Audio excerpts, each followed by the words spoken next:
اعوذ باللہ من الشیطان الرجیم، بسم اللہ الرحمن الرحیم۔ اللہ تبارک و تعالیٰ کے نام سے شروع جو بڑا مہربان اور نہایت رحم کرنے والا ہے۔ ایک ایسی قوم جس پر اللہ تبارک و تعالیٰ نے اپنا دردناک عذاب نازل فرمایا اور اس قوم کے تمام لوگوں کو بندر بنا دیا۔ اس قوم کے لوگ کون سا ایسا گناہ کرتے تھے جس کی وجہ سے اللہ تبارک و تعالیٰ نے ان پر دردناک عذاب نازل فرمایا، اور یہ لوگ بندر بننے کے بعد کتنی دیر زندہ رہے، اور پھر ان کو کس قدر دردناک موت آئی۔ جب یہ لوگ بندر بن گئے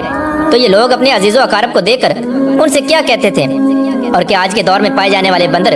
اسی قوم کی نسل میں سے ہیں؟ ان تمام تر سوالات کے جوابات قرآن و حدیث کی روشنی میں آج کی اس ویڈیو میں ہم آپ کو بتائیں گے، لہٰذا آپ سے گزارش ہے کہ ہماری اس ویڈیو کو اینڈ تک ضرور دیکھیے گا۔ انسانوں کے بندر بننے کی ابتدا حضرت داؤد علیہ السلام کے دور سے ہوئی۔ اس واقعے کا پس منظر کچھ یوں ہے۔ حضرت داؤد علیہ السلام اور ان کی قوم سمندر کے کنارے ایلا نامی گاؤں میں رہتے تھے، اور ان کی تعداد 70,000 کے قریب تھی۔ یہ قوم بڑی ہی خوشحال تھی اور اللہ تبارک و تعالیٰ کی فرما بردار قوم تھی۔ اس قوم کو اللہ تبارک و تعالیٰ نے بے شمار نعمتوں سے نوازا تھا۔ ہر طرف سرسبز و شاداب باغات اور ہر طرف ہریالی ہی ہریالی تھی، اور اللہ تبارک و تعالیٰ کی بے پناہ کرم نوازے تھے۔ یہ لوگ اپنی اس زندگی میں بہت ہی خوش تھے۔ حضرت داؤد علیہ السلام کی قوم چونکہ سمندر کے کنارے رہتی تھی تو اللہ تبارک و تعالیٰ کا ان پر یہ خاص کرم تھا کہ سمندر کے اس کنارے پر بے پناہ مچھلیاں آتی تھیں، جن کا یہ لوگ کاروبار کرتے تھے اور بہت ہی خوشحالی والی زندگی گزارتے تھے۔ جب یہ قوم اللہ تبارک و تعالیٰ کی نعمتوں کی وجہ سے خوشحال ہو گئی تو اللہ تبارک و تعالیٰ کی نافرمانی پر اتر آئی اور طرح طرح کے گناہوں کے اندر مبتلا ہو گئی۔ اور پھر ایک دن اللہ تبارک و تعالیٰ نے اس قوم کا امتحان لینے کا ارادہ کیا اور حضرت داؤد علیہ السلام کو وحی بھیجی کہ اپنی قوم سے کہہ دیں کہ وہ سنیچر کے دن یعنی ہفتے والے دن مچھلی کا شکار کرنا بند کر دیں۔ اس طرح اللہ تبارک و تعالیٰ نے حضرت داؤد علیہ السلام کی قوم پر ہفتے والے دن مچھلیوں کا شکار حرام فرما دیا، اور پھر یہاں سے اس قوم کی بربادی شروع ہو گئی۔ حضرت داؤد علیہ السلام نے اپنی قوم کو بتایا کہ اللہ تبارک و تعالیٰ نے ہفتے والے دن مچھلیوں کے شکار کو حرام قرار دے دیا ہے، تو وہ لوگ بہت ہی زیادہ پریشان ہو گئے اور ساری قوم سر جوڑ کر بیٹھ گئی، کیونکہ ہفتے کا دن ہی وہ دن تھا جس میں مچھلیاں وافر مقدار میں آتی تھیں اور خود بخود کنارے پر آ جاتی تھیں، اور باقی دن ایسے تھے کہ بہت کم اور نہ ہونے کے برابر مچھلیاں پکڑی جاتی تھیں۔ اس قوم کا گزر بسر چونکہ مچھلیوں کے شکار پر تھا، اس وجہ سے اللہ تبارک و تعالیٰ کا یہ حکم سن کر یہ قوم پریشان ہو گئی۔ یہ نہیں جانتے تھے کہ اللہ تبارک و تعالیٰ کی طرف سے یہ ایک آزمائش ہے۔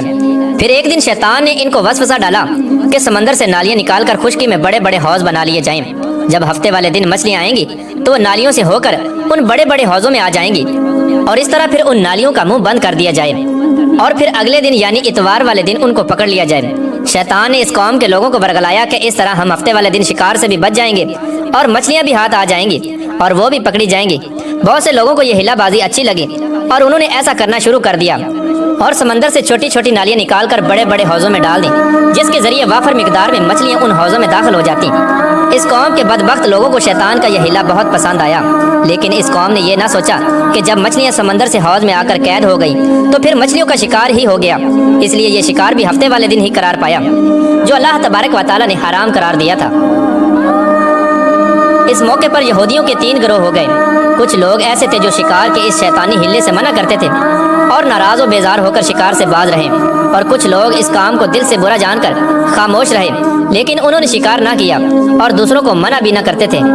بلکہ یہ لوگ منع کرنے والوں سے یہ کہتے تھے کہ تم لوگ ایسی قوم کو نصیحت کرتے ہو جنہیں اللہ تبارک و تعالیٰ ان قریب ہلاک کرنے والا ہے اور ان پر اپنا دردناک عذاب نازل فرمانے والا ہے۔ اور اس قوم کے کچھ لوگ ایسے تھے جو سرکش اور نافرمان لوگ تھے، جنہوں نے اللہ تبارک و تعالیٰ کے حکم کی اعلانیہ مخالفت کی اور شیطان کے ہیلے بازی کو مان کر ہفتے والے دن شکار کرنے لگے۔ یہ لوگ اللہ تبارک و تعالیٰ کے حکم کی کھلا مکھلا مخالفت کرتے اور ہفتے والے دن مچھلیوں کا شکار کر کے ان کو کھایا کرتے اور بیچا کرتے۔ پیارے دوستو، حضرت داؤد علیہ السلام کی قوم کے 1200 ایسے نافرمان افراد تھے جو منع کرنے کے باوجود بھی ہفتے کو ان نالیوں کے ذریعے شکار کرتے رہے۔ حضرت داؤد علیہ السلام نے ان 1200 نافرمانوں کو اللہ تبارک و تعالیٰ کے عذاب سے ڈرایا کہ وہ اللہ تبارک و تعالیٰ کی اس نافرمانی سے باز آ جائیں، لیکن وہ لوگ باز نہ آئے اور کھلے عام شکار کرنے لگے۔ چنانچہ وہ لوگ جو اس بات کو برا جانتے تھے، ان لوگوں نے اپنے اور ان نافرمانوں کے درمیان ایک دیوار کھڑی کر دی، جس کی ایک طرف وہ 1200 نافرمان رہتے تھے اور دوسری طرف وہ لوگ تھے جو شکار سے باز رہے۔ حضرت داؤد علیہ السلام نے اپنی اس قوم کے نافرمانوں کو بارہا سمجھایا، لیکن یہ لوگ اپنی نافرمانی سے باز نہ آئے اور اسی طرح اللہ تبارک و تعالیٰ کی نافرمانی کرتے رہے اور شکار کرتے رہے۔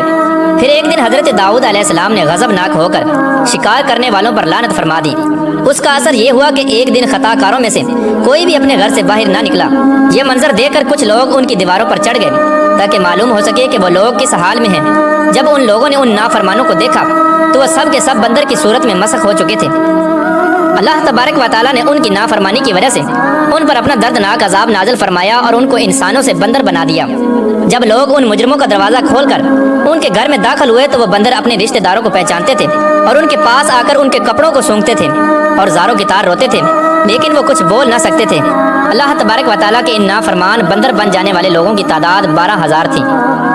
ان 12,000 لوگوں نے اللہ تبارک و تعالیٰ کی نافرمانی کی اور اللہ تبارک و تعالیٰ نے ان کو بندر بنا دیا،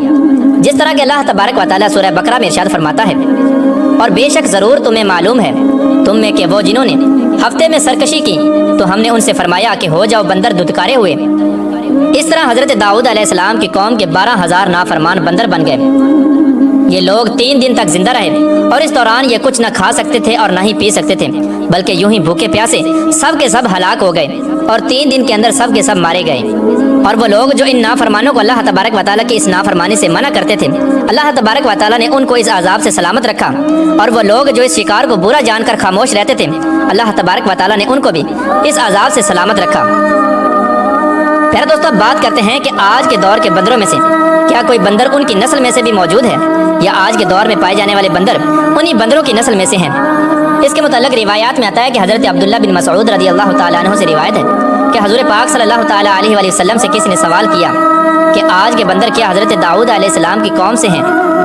تو حضور نبی کریم رؤوف الرحیم صلی اللہ تعالیٰ علیہ وآلہ وسلم نے ارشاد فرمایا کہ اللہ تبارک و تعالیٰ جس قوم پر عذاب بھیجتا ہے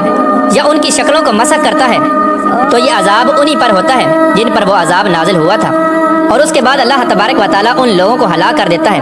اور ان کی آگے نسل نہیں بڑھتی۔ اس لیے یہ بات غلط ہے کہ کچھ لوگ یہ سوچتے ہیں کہ آج کے بندروں میں بھی حضرت داؤد علیہ السلام کی قوم کے بندر بننے والوں کی نسل موجود ہے۔ ایسا کچھ بھی نہیں ہے، وہ لوگ صرف اور صرف 3 دن زندہ رہے اور اس کے بعد سب کے سب ہلاک ہو